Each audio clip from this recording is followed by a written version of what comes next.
नमस्कार मित्रांनो, माझं नाव सचिन. सांगितल्याप्रमाणे मी पूजा वहिनीसोबत अधूनमधून सारखाच संभोग करायचो. जणू काही मला पूजा वहिनीच्या शरीराची चटकच लागलेली होती. पण एक दिवशी काय झालं मित्रांनो, त्या दिवशी मी पूजा वहिनीसोबत असाच गुपचूपपणे संभोग करून पुन्हा माझ्या घरी निघून गेलो. आणि त्यावेळी अचानक रात्री लाईट गेली. त्यामुळं अरुण पण आता शेतातून वैतागून पुन्हा घरी आला. तसा अरुण शेतात सगळं पाणी दिल्याशिवाय परत यायचा नाही. पण त्या दिवशी लाईट काही लवकर आलीच नाही. आणि बराच वेळ थांबल्यानंतर अरुणच्या लक्षात आलं की आता लाईट येणार नव्हती. म्हणून तो पुन्हा घरी परत आलेला होता. आणि मागाशीच मी पूजा वहिनीसोबत संभोग करून गेलेलो होतो, त्यामुळं तिच्या अंगावरचे कपडे अस्ताव्यस्त झालेले होते. अरुण आला आणि त्यानं पूजा वहिनीकडे बघितलं. त्यावेळी तिच्या ब्लाऊजची बटणं उघडीच होती. आणि पूजा वहिनीचं अस्ताव्यस्त शरीर बघून त्याच्या पण मनातला कामाग्नी जागृत झाला. आणि तो पूजा वहिनीसोबत संभोग करायचा प्रयत्न करायला लागला. तसं पूजा वहिनी त्याला झेडकायला लागली, पण तो मात्र ऐकायला तयार नव्हता. तसं पूजा वहिनीने त्याला ढकलून दिलं आणि ती उठून बसली. आणि ती त्याला म्हणाली, अहो हे काय चाललंय तुमचं? रोज रात्री शेतात जातो म्हणून जाता आणि एक 10 मिनिटात घरी परत येता, आणि आले की तुमचं आपले नेहमीचे चाळे चालू झाले. तसं अरुणच्या तोंडातून उद्गार निघाले, काय? शेतात गेल्यानंतर मी कशाला परत येतोय? तशी पूजा वहिनी म्हणाली, अहो मग मगाशी तर तुम्ही परत आला होता ना? तसा अरुण म्हणाला, अगं तुला काय मी खोटं सांगतोय का? मी लाईट आल्या आल्या खाली शेतामध्ये गेलोय, तो मी आत्ताच परत आलोय. तसं पूजा वहिनीला काहीच कळेना. जर अरुण आत्ता शेतातून परत आला असेल तर मगाशी माझ्यासोबत संभोग कोणी केला? तिला काहीच कळत नव्हतं. तिचं डोकं चक्रम व्हायची वेळ आली. पण आता तिनं तो विषय तिथंच थांबवला. कारण अरुणला जर यातलं काही सांगितलं तर उगीच तो भडकेल. अरुणचा राग शांत करण्यासाठी तिनं अरुणला जवळ घेतलं आणि अरुणनं त्यावेळी तिच्याशी संभोग केला. पण त्यावेळी अरुणला पण थोड्याच वेळापूर्वी झालेल्या संभोगाचा ओलावा जाणवला. पण त्यानं त्याकडे फारसं लक्ष दिलं नाही. त्याचं काम झाल्यानंतर तो झोपला. पण पूजा वहिनीला मात्र झोप लागली नाही. कारण तिला खूपच धक्का बसलेला होता. तिला फक्त एवढंच माहिती होतं, एकतर अरुण खोटं बोलत होता किंवा अरुणच्या पाठीमागं कोणीतरी दुसरं येऊन तिच्याशी संभोग करत होतं. आणि तिनं आता या गोष्टीचा शोध घ्यायचं ठरवलं.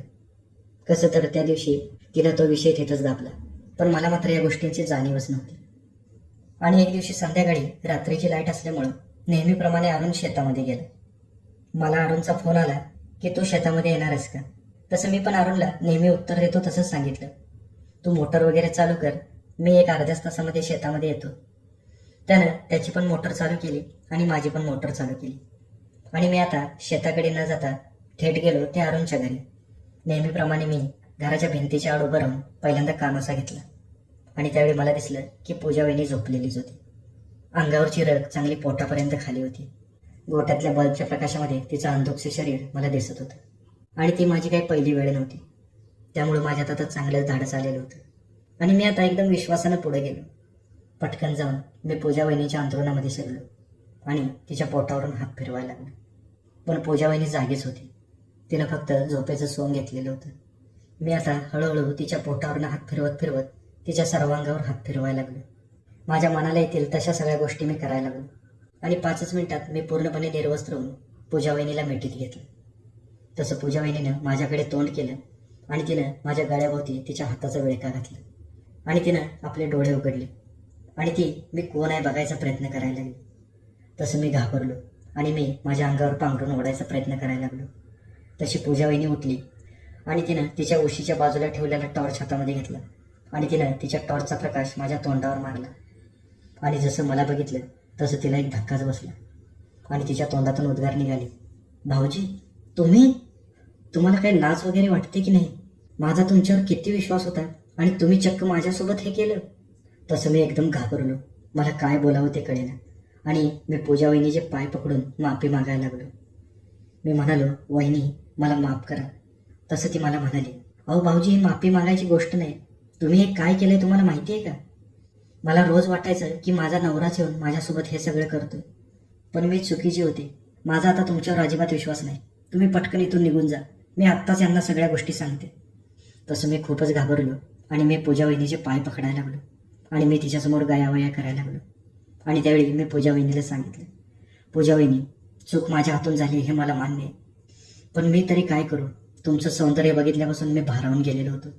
एकतर तुम्ही मुळातच एवढ्या सुंदर, आणि त्या दिवशी ज्यावेळी मी तुमच्या घरी आलो आणि तुम्ही बाथरूममधून आंघोळ करून बाहेर आलेला होता, त्यावेळी तुम्हाला पूर्णपणे निर्वस्त्र ज्या दिवशी मी बघितलं त्या दिवशी मात्र माझ्या मनावरचा सगळा संयम सुटला. तुमच्या त्या सौंदर्यामुळं मी एकदम घायाळ होऊन गेलो. माझं कशातच लक्ष लागत नाही. मी तुमच्या प्रेमामध्ये अखंड बुडालो. मला काहीच कळत नाही मी योग्य करतोय की अयोग्य करतोय. मला फक्त एवढंच माहिती आहे वहिनी की मी तुमच्या प्रेमामध्ये पडलो. असं मी काय नाही ते माझ्या तोंडाला येईल ते बोलून गेलो. पूजा वहिनी मात्र आश्चर्याने एकदम चकित झालेली होती आणि ती मला म्हणाली, भाऊजी तुमचं लग्न झालंय, तुमची बायको आहे आणि तुम्ही या असल्या भाषेत कसं काय बोलू शकता. तसं मी पूजा वहिनीला पुन्हा म्हणालो, वहिनी माझ्या हातून खूप मोठी चूक झाली. मला काय पाहिजे ती शिक्षा द्या, पण मला माफ करा. अरुणला आणि माझ्या बायकोला रेश्माला यातलं काहीच सांगू नका. मी तिच्या खूप गयावया करायला लागलो. त्यावेळी पूजा वहिनीने मला विचारलं, भाऊजी तुम्ही तर म्हणताय तुमचं माझ्यावर प्रेम आहे, तर मग तुमचं तुमच्या बायकोवर प्रेम नाही का. तसं मी म्हणालो, हो वहिनी माझं माझ्या बायकोवर म्हणजे रेश्मावर खूप प्रेम होतं, पण तिचं सौंदर्य तुमच्यासमोर खूपच फेक आहे. आणि तुम्हाला त्या दिवशी बाथरूमच्या बाहेर बघितल्यापासून माझ्या लक्षात आलं की माझी रेश्मा तुमच्यासमोर काहीच नाही. तसं एक क्षणभरच पूजा वहिनी शांत बसली आणि ती पुन्हा गालात हसली. त्यानंतर तिनं मला जवळ बोलावलं आणि ती मला म्हणाली, भाऊजी तुम्ही चूक केली आणि याची शिक्षा तुम्हाला भोगावीच लागणार. तसं मी म्हणालो, वहिनी तुम्हाला काय द्यायची ती शिक्षा द्या. तसं पूजा वहिनी म्हणाली, भाऊजी आता इथून पुढं असं चोरून वगैरे माझ्या घरी यायचं नाही. मला आता सगळ्या गोष्टी माहिती पडल्या आणि तसं पण अरुणचं पण माझ्यावर फारसं प्रेम नाही. तो कधी माझ्याशी प्रेमानं 4 शब्द बोललाच नाही. मी पण प्रेमाला असुसलेले, त्यामुळे आता बिनधास्तपणे यायचं, मला जागा करायचं आणि मगच माझ्यासोबत संभोग करायचा. आता हे शब्द ऐकून माझ्या कानावर विश्वासच बसत नव्हता की हे वाक्य पूजा वहिनी बोलते म्हणून. मी आवासून तिच्याकडे बघतच होतो. असं म्हणून तिनं मला तिच्याकडे ओढून घेतलं. त्या दिवशी माझी दिवाळीच झाली. खरं तर त्या दिवसाच्या आधी मी पूजा वहिनीशी एकदम घाई गडबडीमध्ये संभोग करायचो, पण त्या दिवशी मात्र मला चांगली संधी मिळाली होती.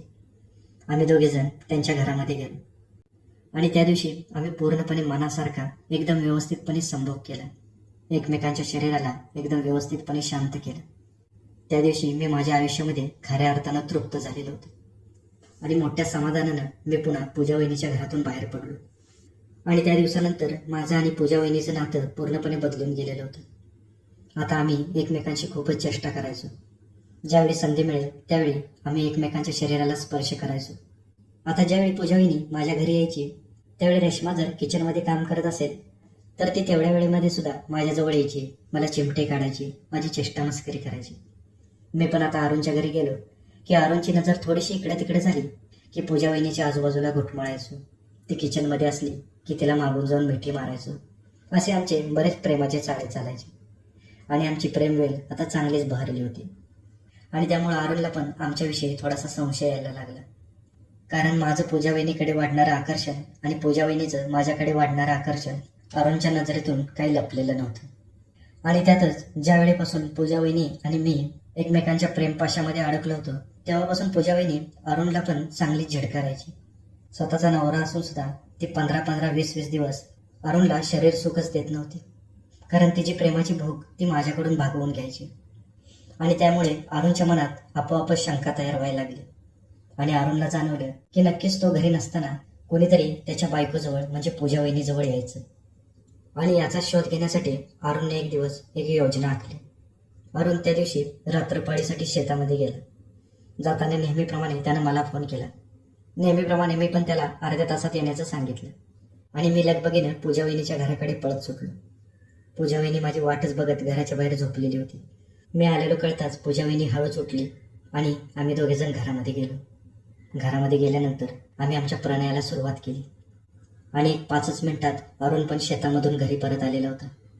त्यानं कोणताही आवाज न करता घराच्या समोरच्या वरांड्यामध्ये बघितलं तर त्यावेळी त्याला पूजा वहिनी दिसलीच नाही. पण त्यावेळी त्याला घरातून कोणीतरी बोलत असल्याचा आवाज येत होता आणि तो आता दरवाजाच्या जवळ आला आणि त्यानं दरवाजाच्या फटीतनं वाकून बघितलं. त्यावेळी त्याला दिसलं की मी आणि पूजा वहिनी प्रणयामध्ये धुंद झालेलो होतो. आम्ही दोघंजण एकमेकाच्या शरीरावर तुटून पडलेलो होतो. समोरचं दृश्य बघून त्याच्या डोळ्यावर विश्वासच बसत नव्हता, कारण आपला जवळचा मित्र आणि आपली बायको आपल्यासोबत असं काही करतील असा त्यानं स्वप्नात पण विचार केलेला नव्हता. खरं तर मनात आणलं असतं तर त्यानं त्याच दिवशी आम्हाला पकडलं असतं, पण त्यानं तसं काही केलं नाही. त्याला बदला घ्यायचा होता, पण तो एका वेगळ्या पद्धतीने घ्यायचा होता. त्यानं आता आपल्या खिशातला मोबाईल काढला आणि गुपचूपपणे त्यानं आमच्या दोघांचा प्रणय त्याच्या मोबाईलमध्ये शूट करून घेतली. बराच वेळ मला आणि पूजा वहिनींना भानच राहिलेलं नव्हतं. आम्ही दोघेजण वेगवेगळ्या पद्धतीनं एकमेकाला सुख द्यायचा प्रयत्न करत होतो. आणि जवळजवळ 15-20 मिनिटानंतर माझी तृप्ती झाल्यानंतर मी घरातून बाहेर पडणार तेवढ्यात अरुण एका बाजूच्या अंधाऱ्या कोपऱ्यामध्ये जाऊन लपला. मी पुन्हा घरातून निघून गेलो आणि पूजा वहिनी तिच्या अंथरुणामध्ये जाऊन झोपली. पण अरुणने झालेल्या घटनेची विचारणा नाही पूजा वहिनीकडे केली नाही माझ्याकडे केली. पण त्या दिवसानंतर मात्र अरुणमधलं आणि पूजा वहिनीमधलं नातं थोडंसं दुरावलेलं होतं. अरुण आता पूजा वहिनीशी फारसं बोलत नव्हता आणि तिला नेहमीच टोमणे मारायचा. पूजा वहिनीला पण कळत नव्हतं की अरुण असा का करतोय. पण पूजा वहिनी मला एकदा दोनदा म्हणाली की अरुणच्या वागण्यात थोडासा बदल झालाय. तसं माझ्या पण लक्षात आलं की कदाचित अरुणला आमच्या दोघांच्या नात्याबद्दल तर समजलं नसेल ना. पण रात्री संधी मिळाली की मी पूजा वहिनीकडे जायची संधी अजिबात सोडत नव्हतो. अरुण पण आता आमच्या दोघांच्या मध्ये येत नव्हता, पण मनातून त्याला खूप वाईट वाटत होतं. पण आता अरुणने पण या गोष्टीचा बदला घ्यायचा ठरवला आणि त्या गोष्टीचा त्यानं असा काही बदला घेतला की माझ्या पायाखालची धरणीच सरकली. आता त्यानं काय केलं हे जर तुम्हाला जाणून घ्यायचं असेल तर पूजा वहिनीचा भाग 3 बघा. आणि ही जर कथा तुम्हाला आवडली असेल तर आपल्या चॅनलला सबस्क्राईब करा. धन्यवाद.